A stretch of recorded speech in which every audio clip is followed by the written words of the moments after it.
جب سورج لپیٹ لیا جائے گا اور جب تارے بے نور ہو جائیں گے اور جب پہاڑ چلائے جائیں گے اور جب بیاہنے والی اونٹنیاں یوں ہی چھوڑ دی جائیں گی اور جب وحشی جانور جمع کیے جائیں گے اور جب سمندر آگ ہو جائیں گے اور جب روحیں جسموں سے ملا دی جائیں گی اور جب اس بچی سے جو زندہ دفنا دی گئی ہو پوچھا جائے گا کہ وہ کس گناہ کے سبب قتل کر دی گئی،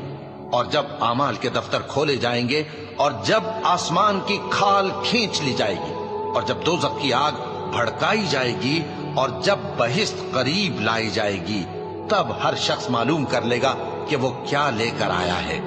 بس میں ان ستاروں کی قسم کھاتا ہوں جو پیچھے ہٹ جاتے ہیں اور جو سیر کرتے اور غائب ہو جاتی ہیں، اور رات کی قسم جب وہ پھیلنے لگتی ہے، اور صبح کی قسم جب وہ نمودار ہوتی ہے، کہ بے شک یہ قرآن اس فرشتہ عالی مقام کا سنایا ہوا پیغام